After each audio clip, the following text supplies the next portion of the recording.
All right, I think we're all back. If not, as people arrive, they'll join the conversation. But sorry about whatever initial confusion. We'll get it.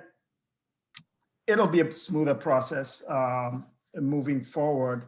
But for now, what I'd like to do is sometimes when people go into these groups, they choose a spokesperson, but we don't have to do that. What I'm going to do is call on you on, we want to hear the feedback from each group, and that I know is going to stir some conversation. We do have significant time until 10:30, so let's move right ahead. Maybe it's not significant time because when we get into the conversations, time really moves. So let's start with group one. If you were in group one, if you have a spokesperson or you just want to share individually or collectively your thoughts, first of all, tell us what the question you had, and then go ahead and tell us some of the key points that you addressed regarding those questions. All right, go ahead. No formality here. Remy, we were group one, right? I think so. Okay. Yeah, so we had the question of I think it was where does all lives matter fit into the question of Ubuntu, and then comments and questions on the video. And just to briefly capture the video question, we raise questions of the portion on leadership, like are we really in the moment right now, just given the current uprising of an advanced form of leadership that will move our people in a direction of freedom and societal transformation. We were breaking that down, but time kind of got away from us. But I think that's an important question. And then in terms of the question of all lives matter, one of the participants in the group, just mentioned, that's just a Eurocentric way of trying to take away from the attention that Black Lives Matter is bringing to the historic and ongoing impacts of white supremacy and capitalism and imperialism. And then, also, we talked about the global character of the call for Black Lives Matter, and, how it's focusing on people of African descent across the world, and how it's, transformed some things. But, I'll let other group one. No, that's great. That's great. I like the connections to, I guess this is part of what we're looking for, the larger connections to imperialism and capitalism, that kind of thing. Anybody else from group one? And by the way, if you hear something and your group basically made the same point, you can say, oh, we said that, or you can just skip that. We don't need to repeat ourselves. So anybody else from group one? Okay, and later on, if you in group one, if you think of something or you remember something, you can always jump in later on. Let's go to group four. Tell us what your questions were and some of your major points.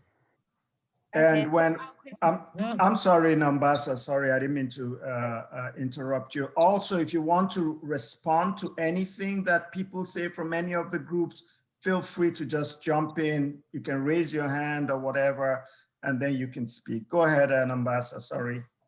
Okay, so our question was asking, how is Black Lives Matter related to historical and current struggles in other parts of the world, the Caribbean and South Africa? And we had a conversation around how Black Lives Matter movement was very much relevant in challenging the institutional racism that is experienced in almost all over the world. And we made relations to the police brutality and how the correlation between institutional racism and police brutality works hand in hand, because it's almost a Black people are viewed as lawless, and white people are viewed as people that are abiding by the law. They are people that deserve respect and integrity. And we looked at how those images are presented in social media as well, and how it portrays and perpetuates those differences in between whites and Black people. That's right. Thank you. So some of these stereotypical images tend to override the main message All right, very good. Anybody else from group 4? I'm going to jump in. It's Luandiso again. I think another thing we mentioned is about, the hierarchy that exists within society, as white people are placed in a spectrum of, being at the top, and at the very bottom of that is queer Black females, or anybody in the queer community is at the bottom of that spectrum. But within the Black community as well, it's not always just to do with just white people. Within the Black community as well, you experience that hierarchy where you have your Black males who are, within the system of patriarchy, are also enforcing themselves upon Black women, or people who are queer. So it's not always just about race, or what race you belong to, as determined by your melanin or the lack of thereof. Hierarchy exists within the Black community, of rather people of color. So there's that hierarchy that exists from your top rich white male who is smart and regarded as the upper echelons of society, and at the very bottom of that is the Black female, and it's policed throughout that system. Thank you so much, and for diversifying the whole thing about hierarchy so that we don't just limit our focus to a certain structure. I do appreciate that. And by the way, I see some comments in the chat. Feel free to do that. And I believe Dirego will help us if there's anything in the chat that needs to be highlighted. I believe she'll help us with that. Anybody else from group 4? Yes, Philippe, can I just add? It's Annalise. Yes, please. Yes. We were talking about power, people in the powerful position abusing their power. And we were talking about minority and majority and how people react, and especially social media as a tool, and how they use it as propaganda. And yes, so that was basically what we talked about. And can I just add something? I want to thank Group 4. We had a lovely discussion. Thank you, guys. Okay, did you have enough time, or you think you didn't have enough time? No, we had enough. Thank you. Thank you. Okay, thank you so much. Do appreciate it. Anybody else from group 4? Our other question was about the poem, and I just had like a quick comment. I thought it was really cool how I forgot the name, how she was able to describe water in different metaphors as well and connect it to the issues going on today. I thought that was really really different and really cool as well. I think her name was Koleka Putuma. Yes. Again, I may be destroying that name, but I'll continue to do my best. Let's hear from group 2, and we can come back to any of the other points made in the other groups. Group 2. Yeah, so our question was on the immediate factors that led to the creation of Black Lives Matter in 2013, and then kind of relating that again to the water video by Kalika. So we kind of had a conversation on, the role technology and social media has played throughout Black Lives Matter, and how that has really turned the social movement into like a very big discussion, and how it has made it turn like very globally. Also, what we talked a lot about, like police brutality and like protests like within the United States and South Africa. So the different spectrum of like protesting and then rioting, and like how that has like influenced our take on Black Lives Matter. And yeah, also I think just as a comment, I think like seeing like how technology has changed like social movements is very interesting. I think like we see with like just like how the power of a hashtag has so much influence, like with the Me Too movement and Say Your Name. Those are also like two very powerful hashtags that have important messages. So Yeah. Absolutely. Social media important in that sense, but it's also good to be cognizant of the fact that the opposite is people are also trying to use social media to achieve the opposite and use it as a counter. So, but very good point. Anybody else from group 2, right? That's the group I'm at now, right? Yeah. Yeah. We were trying our best to stay on topic, but we also talked about like the issues of Black Lives Matter today. And we talked a lot about how people are viewing it here. So we talked, you know, the difference between like how minorities view it, or how maybe like somebody who supports All Lives Matter views it. And so then we also talked about Kaylin, and I don't know how to pronounce our other group member's name. I really don't want to butcher anyone's name. So, but they kind of were telling us about how in South Africa, it seemed like adults didn't really want to talk about it. And I know the person, I cannot pronounce her name, I'm so sorry. She was saying how having that discussion with her parents was something that seemed hard, and that she felt that it was probably, sorry, my dog is annoying me. She was saying how it's probably maybe due to like them growing up in apartheid or like those kind of issues. So I thought that was interesting, seeing how people view Black Lives Matter right now, currently in different areas. Thank you. And by the way, just listening to you, I that's something I should have done when I started my introductory comments. If you prefer to be identified by a certain pronoun, please let us know. I should have said that initially. All right, let's group 3. Any comments from group 3, or is there anybody who has something from group 2? If not, let's jump to group 3. So we essentially we focused really intensely on the how is Black Lives Matter different from other civil rights movements. We briefly went over kind of like a timeline of Black Lives Matter. We all mutually came to agreement that the Black Lives Matter movement in its modern sense is simply a continuation of recurrent like racial movements within the United States. And then I don't remember his name now, but it's the person. But one of our other group members basically elaborated on the fact that we briefly went into a discussion of say, like coronavirus and how a matter of that is overwhelmingly affecting Black communities and non-white communities, in addition to how broader issues affect like Black Lives Matter, and how we come to these boiling points after a long period of negligence. Like, for example, in the case of Hala and her, I believe she's a climate activist, about how like subjects like these that detrimentally affect non-Black and Black lives overwhelmingly are generally considered opinions instead of like a fact of reality. And we did cover the attributes of that a bit. Hala, you wanna go ahead? Yeah, I thought that like the beginning of our conversation, that kind of overview of civil rights in America kind of came to this conclusion that it is not a matter of whether you are a racist or not a racist being an American, that racism is just like in our DNA. And it is more a matter of being consistently and actively anti-racist.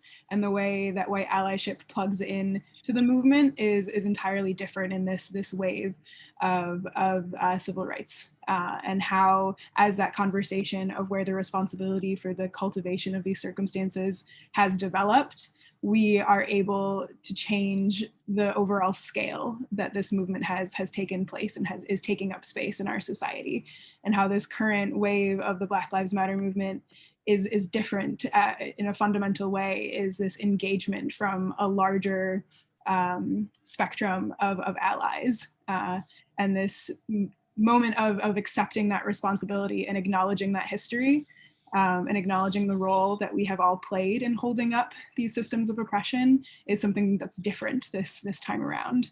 But that it is a continuation, that in theory of social revolution, we move through these ups and downs, this wave, and how you might have these abeyances in between where there isn't action and there isn't movement, and you have to wait for another moment of spark to intrigue engagement.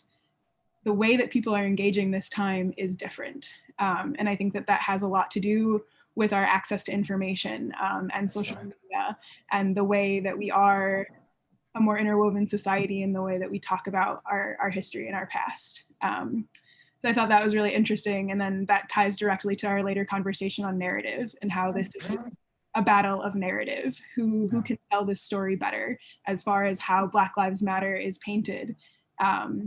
These things that should fundamentally be ideological truths, human rights, and we talked about feminism and climate justice, these things that should not be beliefs, but just facts, are partisan politicized issues in America, and how that allows them to be battle of narrative rather than a battle of truth.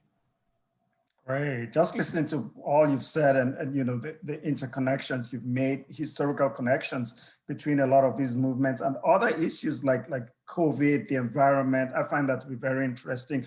And it also just forced me to, to recall a statement made by a certain political figure. I'm not going to mention names and we're not going to go there, but someone said there's no systemic racism in America. I'm hearing the opposite of that, just listening to you. So thank you. Let's hear from group 5. Okay, I'll go.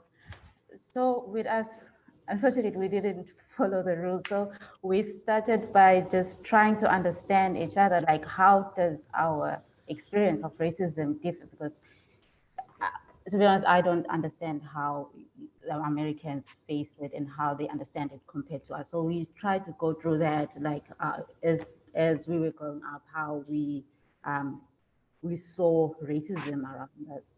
And the second point I'll highlight is we realized that we pointed out that Black Lives Matter movement sort of does not really include most South Africans. I don't want to say everyone. It's a different narrative to what we understand and what we know. So yeah, other members can add to that.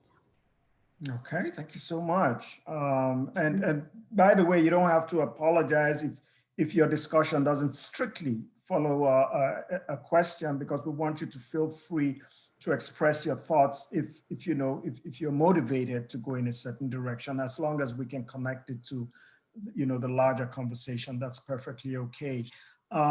Anybody else from group 5? Yes, it's Samuel. Just to add to what she said is, in South Africa, it seems like we're experiencing different racism compared to the US. Our colleagues mentioned that if you just walk down the street in USA, you can get searched by the police and all that. While in South Africa, that thing now is we no longer see that. In the past, especially our parents used to feel that type of racism. I think the type of racism that we actually facing now is more systematic in terms of in the workplace, in terms of the salary scale. And this is where now you start to see the type of racism we have. So this is what we actually really mention in our discussion. And if we look at the relevance of the Black Lives Matter in different parts of the world, if they want to expand and come to South Africa. So for my point of view is that they should have different goals that meet that specific country or that specific group, because we are having the different races.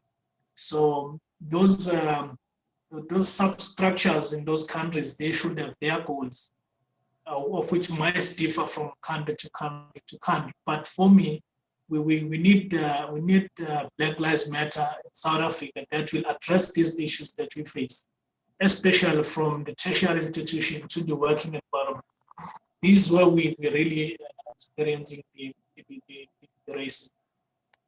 Yeah. Thank you so much. If I'm here, sorry, is someone saying something? Sorry, I didn't mean to interrupt. I just wanted to add that the main difference for me that I face is that I feel like in America, racism is more of a violence, and then this side, it's psychological. So it's going to be very different to deal with this and try to do it together because it's different things that we are facing. I say, yeah, Zama, to your point, I do find that peculiar as well. I can't imagine living within your own country as a majority and having a small white upper class rule your general populace. I can't relate to that. My entire life is defined by the fact that I have no language, I have no understanding of my history, and I have no state. I am a small point in a broader Eurocentric society. Yours, on the other hand, it comes off, your experiences come off as worse to me, because you guys are this close to having your own state. You have your languages. I'm sure you know your grandma could reference to even your own theologies. I have no understanding of that. Everything that I understand is European in one way or another. And that idea is frustrating to me, because in my own immediate family history, I come from a family of Black nationalists. And Black radicals, and people, not even just radicals, even just regular people who could tell my family stories of fighting throughout the 60s. Yours, I can't imagine within your own country as a majority. Like, I honestly your experience, because that's insane. And being this close to having something and having it taken away from you is something I can imagine. I wanted to say something. I think like Group 4, when we started to talk about the Black Lives Matter, it started to break down once we got contextual, and we started talking about the context of South Africa, and Zama and Sabalo gave their experience, and how it differed from like what I experienced, and so I think it speaks to a broader point in terms of like global Black identity and the breakdowns therein, right? Like, and so like the structural features of anti-Blackness, I think, are global, but how that plays out wasn't captured, I think, when the movement initially started, right? Like, and it started from what is a neo-colonial power, and so it tends to focus on the problems that are neo-colonial in effect. Not that they're not important; they're equally as important. But then we have to ask ourselves questions about how does that which started from the metropole actually affect the colonies out in the world, and should there be some, what are the ebbs and flows between the movement from where it started and where it's going. Thank you so much. Go ahead. I'd like to just jump in there. Yeah. I like where the conversation is going, and I'm just a little nervous that, I may not get through these two comments that are coming in. And I don't want to change the direction of where the conversation is going. So I want to read what Mojadi has just shared in case we haven't seen it. It says, Black Lives Matter does feel to be all-encompassing of issues that affect people of color in different parts of the world. The earlier movements, such as the civil rights movements, were seemingly specific to the region, be it USA or South Africa, or any other part of the world. But they ignited similar movements in other parts of the world. Okay, and then I'd like to also read, is it Hayla? Hayla's comment, she says, this is an intriguing point. I'm guessing she's responding to Mojadi. The globalization of the movement has changed the shape and scale. Permissive or obstructive world contexts have and continue to impact the way individual nations are able to handle their vision of this movement. Luandre gives a nice reference here. She says, One Blood, a biblical philosophy of racism. I'm guessing it's a book. Yeah, she says it's a book that she recommends on what we're talking about. And yeah, okay, so we continue. I was just scared that I wouldn't say this and then the conversation goes. No, I'm glad you jumped in. I was seeing, that, the icon was showing that these comments were coming in. So the next thing I was going to do is actually turn to you. So I'm glad you did it and say, let's listen to the chats and let that kind of segue into a more general conversation. Based on what we've heard so far, let's now talk as a group, as one group, essentially. But before we do that, I do appreciate the emphasis on some of the differences in the dynamics between South Africa and the United States, because that's part of what we're trying to achieve here. So I do appreciate that that point was made. But based on what Dirego just, what she read from the chats and what we've heard so far, let's now speak, freely. Let's jump in and either respond to some of the things we've heard or state what we think is important to say at this point. So it's now kind of open.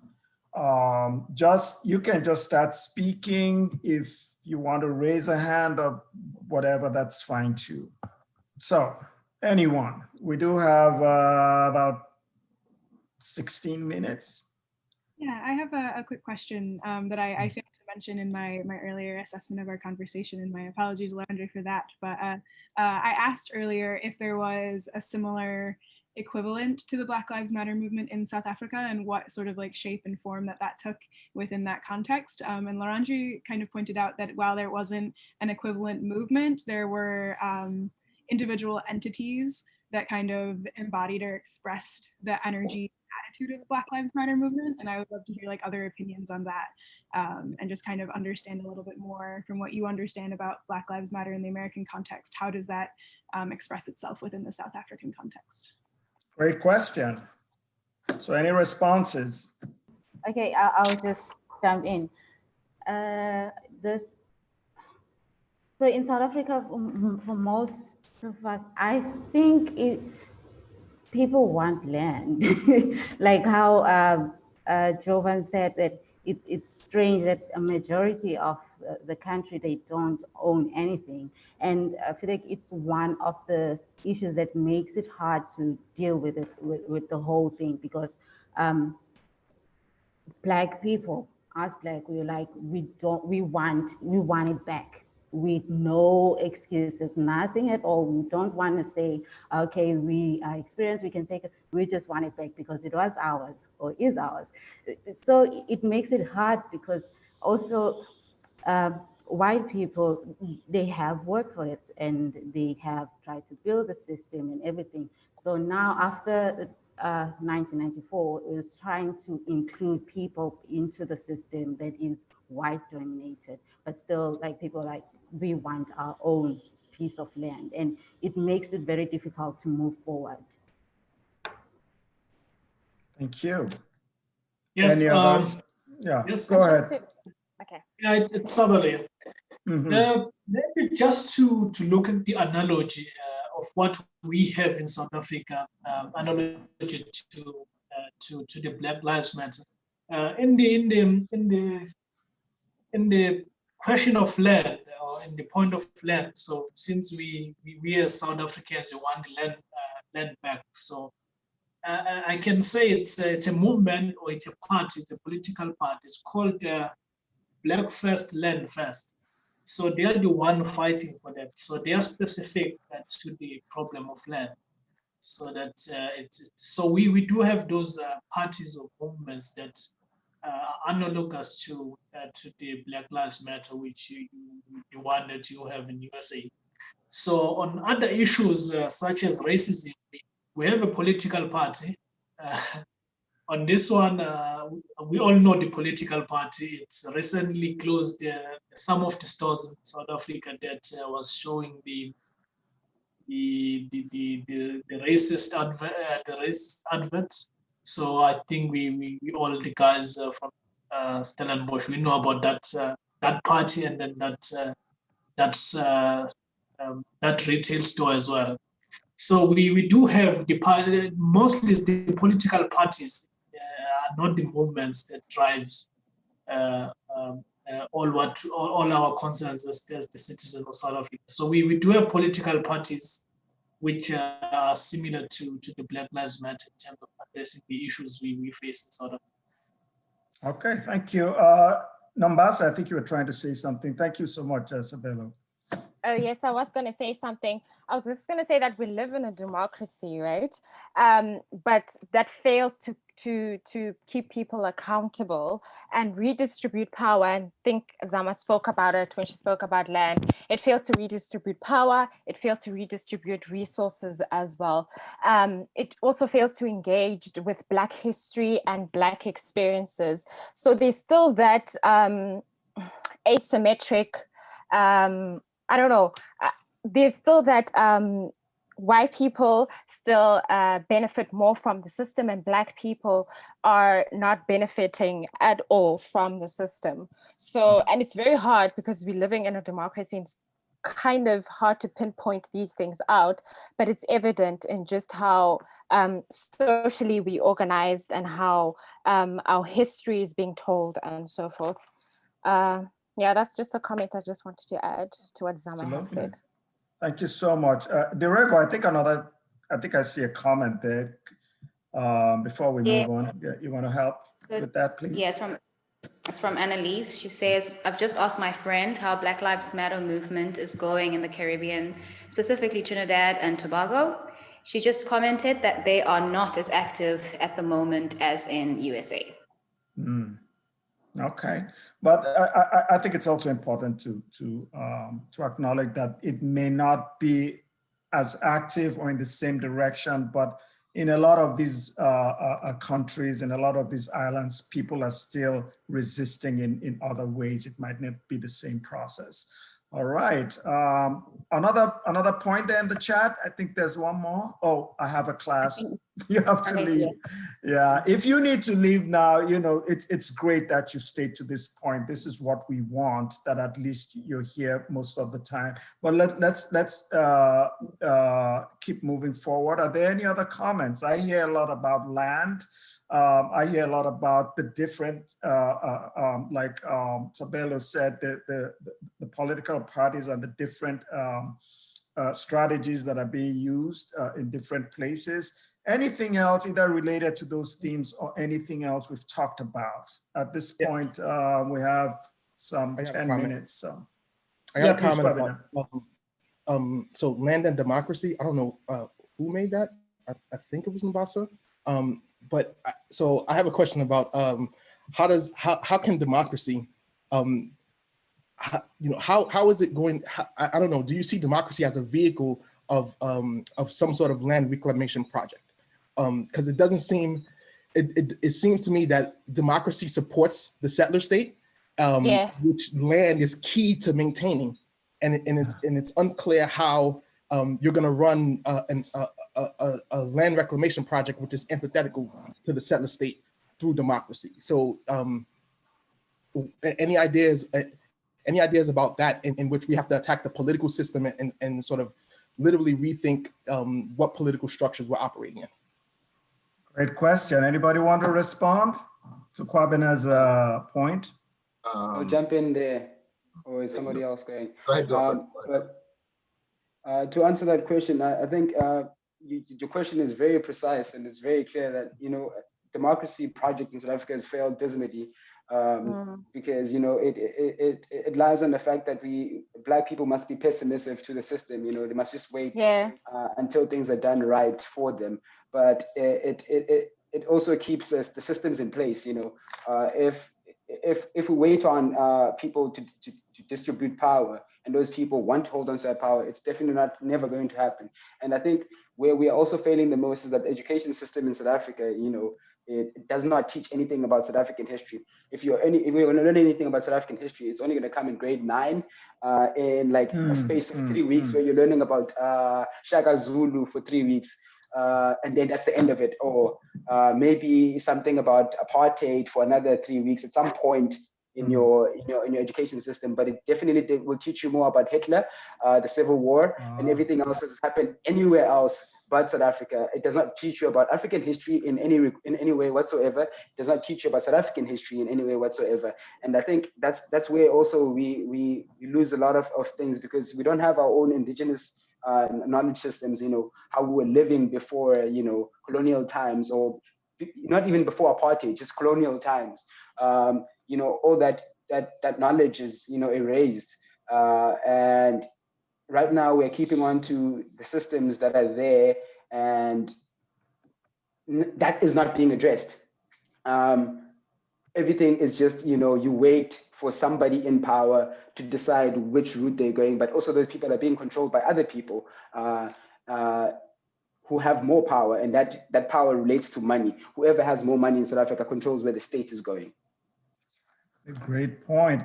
I think someone else was about to speak when, yeah, go ahead, Javon. Thank you so much, Luandiso. I broadly have to agree with Luandiso. As an African American looking onto the state of democracy in South Africa, it comes across as peculiar, gaslighty almost, if that makes sense, because often with Western states, at least with the United States, I'm not sure if you guys are well aware of what we do to Latin America, but we control their governments. If there is something we don't like, we overthrow them. And I've noticed in a similar pattern with the European powers in South Africa, if there's something they want, they get it. If we say we're South Africans were to start organizing, I'm very sure if it posed a threat to Western states and institutions, there would be a justification for military acquisition. Democracy, like Mr. Kwabena I think. said, is really just a soft handover to white elites. It doesn't really do much, and by the time you get everything you need, everything is drained to its core. I don't think democracy begets South Africa at all, at least in my opinion, but I am not a South African. And further, I think in terms of forming something that is cohesive, it requires a very standoffish, very well organized and collective, maybe Pan-African or something, a Central Power African response to the white states that can hopefully be that has the potential to regenerate itself in the instance its leads are cut off, which will more than likely happen. It's very pessimistic, very nihilistic, but no, long story short, no, democracy is definitely just something that begets white power structure. Thank you so much, Devon. Next time, without the introductions, we'll have a little bit more time, but I think we have 5 minutes and I'm seeing some comments in the chat. Maybe we'll end with those. Dorego, if you would please help us here. Yeah, I wish we had more time to sort of expand on them. So I'm going to start with Andri. She said, we recently had a social movement on colored culture, exists. I think it's on whether colored culture exists. There were contestations around whether colored culture exists or not. Colored people were deeply offended that their culture is disregarded. And then, all right, then Justice says that's a really interesting discussion that I'd love to talk to you more about. Okay, so there's now, I feel like I'm prying into people's personal chats. My field of research is mixed race identity. That's good to know. And that's a problem here as well, whether or not a mixed race culture exists. And then Mujadi came in and said, recently in the US, there has been talks of reparations, though the effects slavery has had on Black people can never be undone. I would like to know if people feel that reparations should be viewed or done with emphasis on both redistribution of land and from the context of policy structural change. That's a good question. And then Kaylin says, neoliberalism plays a big role in South Africa, and there seems to be a focus on equality and not necessarily equity. And then Andri says, as a colored woman, I naturally incline to saying yes because of how I was raised and looking at the traditions within my family. Beyond my family, where I grew up, colored culture was clear as water. We definitely can chat justice. Oh, again, I feel like I'm prying into people's cross chats, but I think it's worth hearing for everyone else. Is there more? Yes, there's more. Okay, then Yvonne, I hope I'm saying your name proper.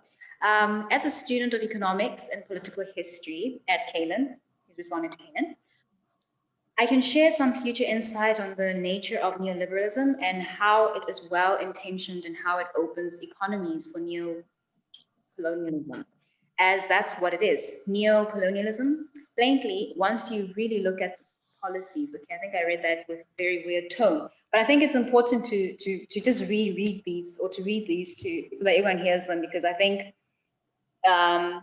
you can start connecting with each other to see who's got the resources for what. Yeah. Okay, So that's it from chat. Thank you so much, Dirego. Here's what I'm going to propose, because we have just about a minute more. We're not even going to try to start to address those issues. Here's what I propose between myself and Dirego. How about we find a way to integrate some of those topics into our future questions and future discussions? I think that's the way to go, so that we don't rush through them and we address them comprehensively, because one way or the other, they're connected to the other themes that we're addressing in these dialogues. Otherwise, I want to say, I wish all my Zoom sessions were this exciting. You know, sometimes I'm in Zoom sessions, I turn off my camera and go to sleep. This is so exciting. This has been very intriguing. I've learned a lot, and this is just the beginning. I can only imagine that it's going to get better. Thank you so much for your views. Thank you so much for all your opinions and thoughts. Each time I have these sessions, I always tap something that is useful for my classes. So I'm benefiting from this. I hope you're also benefiting. And like I said, this is just the first part. We have 3 more to go, and I believe it'll only get more exciting and more insightful. Thank you very much, except someone has 1 or 2 things to say. Is it safe to say, Eupenyu, that we're done? Is Eupenyu even still here? Eupenyu's internet went down. Oh, okay. So that would be it for today. Anybody just have a final comment or anything else you would like to say? We are pretty much that, you know, we're pretty much at 10:30 or 10:31 at this time. I'm talking about Michigan time. If not, thank you so much. And I look forward to dialoguing with you in the coming weeks. Thank you and have a wonderful evening. Have a wonderful day.